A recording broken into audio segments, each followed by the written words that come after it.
നമ്മുടെ അറിവില് ഇപ്പൊ ഈ പറഞ്ഞ മാതിരി ഒരു കൊല്ലങ്ങളോളമായി അറിവില്ല നമുക്ക്. അങ്ങനെ ഈ മഹാമന്ദ ഇവിടെ കിടന്നതാണ്. ഈ മലയുടെ മുഴുവൻ ആ താമ്പാതന്റെ അവിടെയാണ് ഈ മഹ ഇരുന്നത്. നമുക്ക് ആർക്കും അറിയില്ല, ദൈവത്തിനും നമുക്ക് ഇതന്നെ അറിയില്ല, അമ്മവർക്കും അറിയില്ല. അപ്പൊ ഫസ്റ്റിൽ ഇങ്ങനെ ഈ മഹാമട കളപ്പാറിന് കത്തുടിന്ന് ഒരു ഹരിജനം വന്നിട്ട് അവിടെ ഒരു തള്ള പിന്നെ കൊരങ്ങനാട്ടുകാരൻ കൃഷിയില്. അപ്പോഴാണ് ഇത്ര യൗലപ്പാവ ഇറങ്ങി വന്നത്. അങ്ങനെ ചരിത്രം അറിയാം. അപ്പൊ അങ്ങനെ ആ തള്ളയൊക്കെ ചോദിച്ചത്രേ. അപ്പൊ തള്ള ഇറങ്ങി വരുമ്പോ തന്നെ തള്ള അങ്ങനെ കാട്ടിത്രേ. ആൾക്കും അറിയില്ല, അദ്ദേഹം തോന്നിച്ചത് തങ്ങള് തമ്പുരാനെ അങ്ങനെ കാട്ടിത്രേ. അപ്പൊ പറഞ്ഞ കാളീന്ന പേര്, എന്റെ പേരെന്റെ പേര് കാളീന. അതാണ് കാളയറോട് പറയുന്നത്. അപ്പൊ ഈ കാളീന്ന് പറഞ്ഞപ്പോ അപ്പൊ പറഞ്ഞ എനിക്ക് ഇത്തിരി വെള്ളം തരണം, എന്നെ ലേശം കൂടി ഇറങ്ങി പൂവാക്കി വഴി കാണിച്ചു തരണം പറഞ്ഞു. അപ്പൊ പറഞ്ഞു തങ്ങള് തമ്പുരാനെ, ഞാൻ ഇവിടെ കുരങ്ങനാട്ടോ ചെറിയക്കിന് അന്നത്തെ കാലത്ത് പറഞ്ഞു, ചെറിയക്ക് ആട്ടിയ ഇരിക്കുന്ന ആള് ഞാൻ പത്തുടീന്ന് ഇവിടെ കൂലിക്കിന് കൊടുന്നാക്കി ഇറക്കണം വന്നാൽ കുരങ്ങിറങ്ങില്ലേ എന്ന് പറഞ്ഞു. എന്റെ പറമ്പിൽ ഇന്നേന്നല്ല എന്നും കുരങ്ങിറങ്ങില്ല, ഇങ്ങനെ വാ എന്റെ കൂടെ ഇത്തിരി വെള്ളം കുടിക്കുന്ന ഒരു സ്ഥലം ഞാൻ കാണിച്ചു തരാം, അവിടെ നിന്ന് കാട്ടി കൊടുക്കാനാണ് എന്ന് പറഞ്ഞത്ര. അത് പറഞ്ഞപ്പോ ആള് നീച്ച് വന്നു. ഞാൻ കൂടെ വന്നിട്ട് ഈ സ്ഥലം അപ്പൊ പറഞ്ഞു, ഇവിടെ കണ്ടോ ഞാൻ മുള്ളും കാടും കാടനെ കാട്ടിലും അതിന്റെ ഇടയില് അവരിപ്പോ ഒരു വര വരച്ചു കൊടുത്തു. ഞാൻ മരിച്ചു കഴിഞ്ഞാ ഇനി ഇവിടെ കബറടക്കാൻ നീ പറയണട്ട കാടിയെ പറഞ്ഞു. വേറെ ആർക്കും അറിയില്ലല്ലോ, അതൊന്നും അറിയില്ല. അങ്ങനെ കാണിച്ചു കൊടുത്തു. അപ്പൊ പറഞ്ഞത്ര ശരി എന്ന് പറഞ്ഞിട്ട് വെള്ളം വാങ്ങി കുടിച്ച് പിന്നെ ആള് പോയത് കാണി കണ്ടിട്ടില്ല. ആള് പിന്നെയും പോയി മലയുടെ മുകളിലേക്ക്. അതാണ് അങ്ങോട്ട് വീട് നാളെ കേൾക്കുന്നത്. അവിടുന്ന് അങ്ങനെ അവിടെ പെട്ട് മരണപ്പെട്ടപ്പോ ആന എത്ര മയ്യത്ത് കൊണ്ടുവന്നു. പിന്നെ ജനങ്ങൾ ആരും അറിഞ്ഞിട്ടില്ല, ഈ കാളിക്ക് മാത്രമേ അറിവുള്ളൂ.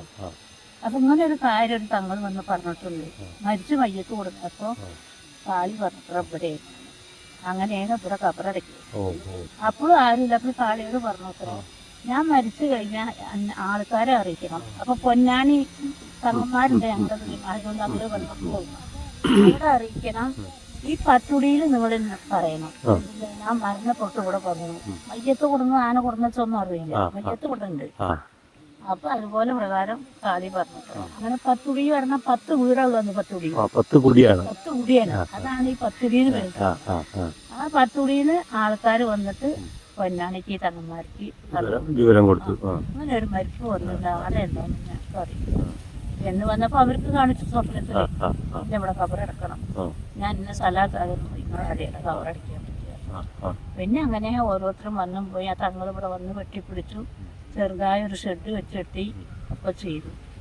അപ്പൊ അങ്ങനെ പിന്നെ തങ്ങള് പോയി.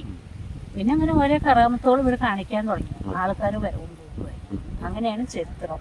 പിന്നെ അവിടുന്ന് അന്ന് മുതൽ ഇന്ന് വരെ പുകഴ്ച കൂടുതൽ വിചാരിച്ചു ആരെന്ത് വിചാരിച്ചു അവിടെ എത്തി. അതാണ് കാരണം.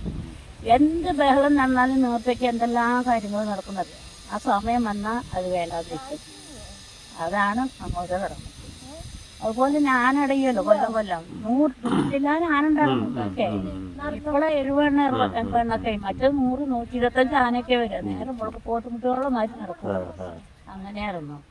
ഇപ്പൊ പിന്നെ ആനകളൊക്കെ കിടന്നാൽ ഉള്ളിൽ വിളിച്ച് നിലവിളിച്ച ആന മുട്ടെത്തി. ഒരു കൊല്ലം വന്നിട്ട് ഇവിടെ എന്ന് അയ്യം കുറ്റി ഇങ്ങനെ പള്ളിയൊന്നും തരാനില്ല. നമ്മൾ കൊടുത്തിട്ടൊക്കെ ഞാൻ റോട്ടിൽ കച്ചവടം ചെയ്തപ്പോ ആങ്ങളനെ കൊണ്ട് കുത്തിയിട്ട് ചോറൊക്കെ വലിച്ചിട്ട് പരിക്ക് പറ്റിയില്ല, പേടിപ്പെടുത്തി വിട്ടു. അത് മഹല്ല പ്രശ്നത്തിൽ വഴക്കുണ്ടായിരുന്നു. അപ്പൊ അങ്ങോട്ട് ചെയ്യിപ്പിച്ചതാണ്. പാപ്പന്മാർക്ക് അറിയാലോ അതിന്റെ കഴിവ്. അപ്പൊ ഇവര് ഇങ്ങനെ നോണ്ടി കൊമ്പോണ്ട് ആക്കി ഷർട്ടൊക്കെ കയറി കാര്യമായ പരിക്കൊന്നും മനസ്സില്ല. അപ്പൊ വലിച്ചിട്ടു ഒക്കെ ചെയ്തു.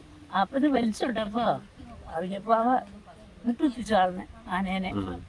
ശരി ഈ ഒരു കാര്യം ചെയ്യ് വേണ്ടെന്ന് പറഞ്ഞിട്ട് ആ അങ്ങനെ മുട്ടുകുത്തി തൊഴുതിട്ടല്ലേ പോകും. അപ്പൊ ആനേനെ അവിടെ മുട്ടുകുത്തിച്ചു. അപ്പൊ അതെന്താ പറഞ്ഞത് ആ നിപ്പ് അങ്ങനെ നിന്നു. എന്നിട്ട് അവിടുന്ന് പാപ്പന്മാരൊക്കെ വന്ന് അവരുടെ പാപ്പന്മാരൊന്നും കേട്ടില്ല. പിന്നെ ഇവിടെ ഒരു കുട്ടി പാപ്പ ഉണ്ടായിരുന്നു. പുള്ളിക്കാരൻ നല്ല കുടിക്കും ചെയ്യാറാണ്. അപ്പൊ വേശുട്ടി വരേണ്ട അവൻ വന്നിട്ട് ആനേനെ കൊണ്ടുപോയി പള്ളിക്കാട്ടിൽ കളച്ചു. 3 ദിവസം നിന്നല്ലേ, കുറച്ച് ദിവസം നിന്നിട്ടാണ് നന്നാക്കി അവ ഇണക്കിയെടുത്തത് കൊണ്ടുപോയത്. അങ്ങനെ ഒന്ന് എത്ര ആന വന്നാലും ഒരു പ്രശ്നം ഇവിടെ ഇല്ല. ഇവിടെ ആളുകൾ ഒന്നിങ്ങനെ പ്രാർത്ഥിക്കുന്നവർക്കൊക്കെ അതിന്റെ ഒരു എന്ത് വിചാരിച്ചോ ആ വിചാരം നടക്കും. മക്കളില്ലാതെ എത്ര എണ്ണം വന്നു പോയി. ഈ കൊല്ലം പ്രാർത്ഥിച്ച് പോയി അടുത്ത കൊല്ലം മക്കളെ കൊണ്ട് ഇവിടെ വരും. പിന്നെ അതേപോലെ കൂടുതൽ എങ്ങനെയാന്ന് അറിയാം, എണ്ണത്തിന് ഒരെണ്ണം മക്കളില്ലാത്തവർക്ക് ഒരെണ്ണം എന്ന് പറഞ്ഞാൽ ഒരാടിനെ എന്നെ നമ്മുടെ കഴിവിന് ട്രെയിനിങ്സൊക്കെ കൊടുക്കുക.